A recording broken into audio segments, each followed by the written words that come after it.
ಸಭಾಧ್ಯಕ್ಷರೇ ಉತ್ತರವನ್ನು ಒದಗಿಸಿದ್ದಾರೆ. ತುಳು ಭಾಷೆ ಬಗ್ಗೆ ತಮಗೆ ಗೊತ್ತಿದೆ ಸಭಾಧ್ಯಕ್ಷರೇ. ಇದಕ್ಕೆ ಸುಮಾರು 3,000 ವರ್ಷಗಳ ಇತಿಹಾಸ ಇದೆ, ಲಿಪಿ ಇದೆ. ಗೂಗಲ್ ಅಲ್ಲೂ ಕೂಡ ಇದಕ್ಕೆ ಕನ್ವರ್ಷನ್ಗೆ ಅವಕಾಶವನ್ನು ಮಾಡಿಕೊಟ್ಟಿದ್ದಾರೆ.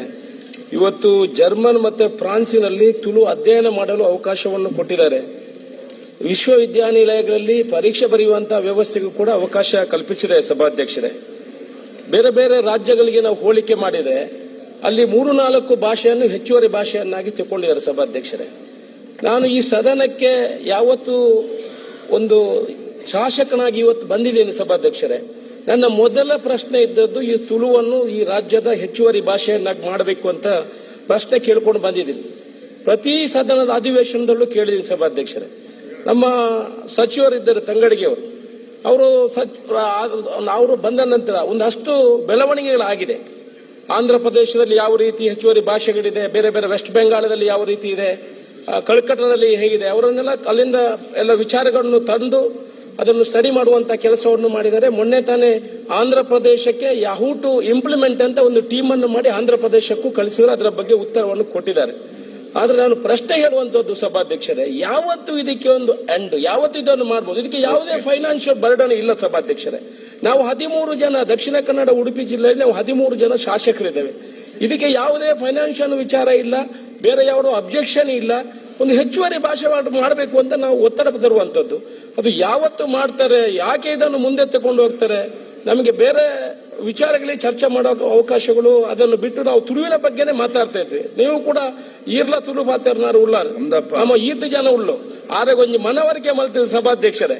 ಈ ಸರ್ತಿ ಒಂದು ನಾವು ಮೀಟಿಂಗ್ ಮಾಡಿ ದಯಮಾಡಿ ಇದನ್ನೊಂದು ಹೆಚ್ಚುವರಿ ಭಾಷೆಯನ್ನಾಗಿ ಮಾಡುವಂತ ಕೆಲಸವನ್ನು ಮಾಡಬೇಕಂತ ನಿಮ್ಮ ಮೂಲಕ ಅವರಿಗೆ ವಿನಂತಿ ಮಾಡ್ತೀವಿ ಸಭಾಧ್ಯಕ್ಷ. ಒಮ್ಮೆಲೆ ಉತ್ತರ ಕೊಡಿ ಸಭಾಧ್ಯಕ್ಷರೇ. ಈಗಾಗಲೇ ಅಶೋಕ್ ರೈ ಅವರು ಬಹಳ ಒಳ್ಳೆ ರೀತಿಯಲ್ಲಿ ಎಲ್ಲ ವಿಚಾರಗಳನ್ನು ಹೇಳಿದ್ದಾರೆ. ನಾನು ಹೇಳುವಂತದ್ದು, ಈಗಾಗಲೇ ಆಂಧ್ರ ಪ್ರದೇಶ ಮತ್ತು ವೆಸ್ಟ್ ಬೆಂಗಾಲಿಗೆಲ್ಲ ಏನೆಲ್ಲ ಇವರು ವರದಿಯನ್ನು ಕಳ್ಕೊಳ್ಳಿಕ್ಕೆ ಮತ್ತು ತಿಳ್ಕೊಂಡು ಬರಲಿಕ್ಕೆ ಕಳಿಸ್ಕೊಟ್ಟಿದ್ದಾರೆ, ಅದು ಒಳ್ಳೆ ವಿಷಯ. ನಾನು ಮಂತ್ರಿಗಳಿಗೆ ಅಭಿನಂದನೆ ಸಲ್ಲಿಸ್ತೇನೆ. ಈಗಾಗಲೇ ಡಾಕ್ಟರ್ ಮೋಹನ್ ಆಳ್ವ ಅವರು ವರದಿ ಕೊಟ್ಟಿದ್ದಾರೆ. ಒಂದು ಮಿನಿಟ್, ಆ ಮೋಹನ್ ಆಳ್ವರ ವರದಿಯಲ್ಲಿ ಸಂಪೂರ್ಣವಾಗಿ ಎಲ್ಲ ವಿಚಾರಗಳಿದೆ. ಈಗ ವೆಸ್ಟ್ ಬೆಂಗಾಲ್ ಅಲ್ಲಿ 14 ಭಾಷೆ ಇದೆ, ಅಸ್ಸಾಂನಲ್ಲಿ 8 ಭಾಷೆ ಇದೆ. ಮಾನ್ಯ ಸುನಿಲ್ ಕುಮಾರ್ ಅವರು ಮಂತ್ರಿ ಅದು ಪುನಃ ಅಪಗನೆ ಮೋಹನ್ ಆಳ್ವ ವರದಿ ಆದ ಐಕ ಆತಪುರ ಹೊರ ಕ್ಯಾಬಿನೆಟ್ ಇದಾವೆ ಮಲ್ತದ ಅಪ್ರು ಮಲ್ಪಡೆ ಬಕ್ಕ ಕಲ್ಪನೆ ಅದು ಕುಲ್ಲನತ್ತು ಬಕ್ಕ ಕಲ್ಪಡ ಇಂಥ ಮಂತ್ರಿ ಆಪುಜಿ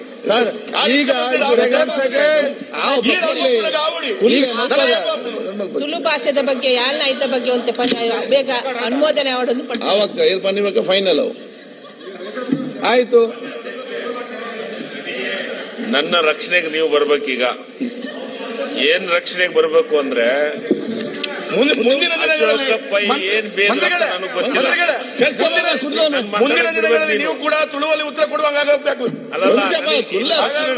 ತುಳು ಬಗ್ಗೆ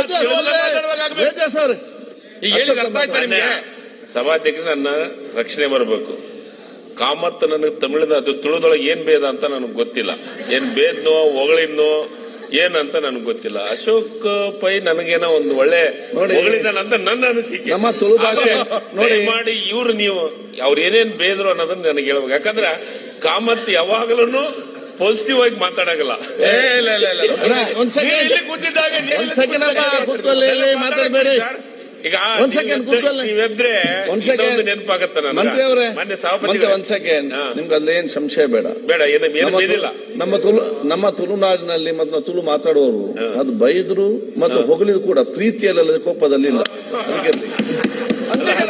ನಮ್ಮ ಕೆಲಸವನ್ನು ಮಾಡಿ ಬೇಕು. ನೀವು ಪ್ರೀತಿಯಿಂದ ಬೇಸಿದಂದಾಗ ಇಲ್ಲ ಇಲ್ಲ ಇಲ್ಲ ಬಯಲ್ಲ.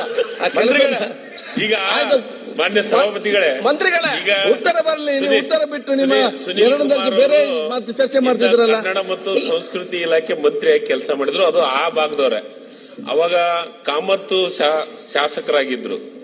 ಅವಾಗ ಕಾಮತ್ತರಿಗೆ ಯಾವ ವಿಚಾರ ನೆನಪಾಗ್ಲಿಲ್ಲ. ಈಗ ನೆನಪು ಮಾಡಕತ್ತಿ. ಆದ್ರೂ ಸುನಿಲ್ ಕುಮಾರ್ ಸಲಹೆದಂತೆ ನಾವು ನೀನು ಅವ್ರು ಹೇಳಿಲ್ಲ ಅಂತಲ್ಲ, ನಮ್ಮ ಅಶೋಕ್ ಪೈ ಅವರು ನಿಜವಾಗ್ಲು ರೈ ಅವರು ಮಾನ್ಯ ಸಭಾಧ್ಯಕ್ಷರು ಮತ್ತು ಅವರು ಇಬ್ರು ವಿಶೇಷವಾಗಿ ಕಾಳಜಿಯನ್ನ ಮಾಡಿ ನನಗೆ ಸತತವಾಗಿ ಫಾಲೋಅಪ್ ನಾಗಿದ್ದಾರೆ. ನಾನು ಅದನ್ನು ಫಾಲೋಅಪ್ ಮಾಡ್ತಾ ಇದ್ದೀನಿ. ಈಗ ಪಶ್ಚಿಮ ಬಂಗಾಳಕ್ಕೆ ಪತ್ರ ಬರೆದಿವಿ ಮೊನ್ನೆ ಅಧ್ಯಕ್ಷರೇ. ಅದಾದ್ಮೇಲೆ ಈಗ ಮೊನ್ನೆ ಹೈದರಾಬಾದಕ್ಕೆ ಆಂಧ್ರ ಪ್ರದೇಶಕ್ಕೆ ಉರ್ದು ಎರಡನೇ ಭಾಷೆಯಾಗಿ ಅಲ್ಲಿ ಮಾಡಿದಂತಕ್ಕೆ ಯಾವ ರೀತಿ ಮಾಡಿದಾರೆ ಅನ್ನೋದನ್ನ ಪೂರ್ಣ ಒಂದು ಸಮಿತಿ ಮಾಡಿ ಕಳಿಸಿದ್ದೀವಿ. ಆ ಸಮಿತಿ ಭೇಟಿಯಾಗಿ ಬಂದಿದೆ. ಅಲ್ಲಿ ಪೂರ್ಣ ಮಾಹಿತಿ ಅಂತ ಹೋದ್ರೆ ವರದಿಯನ್ನ ಇನ್ನೂ ಕೊಟ್ಟಿಲ್ಲ.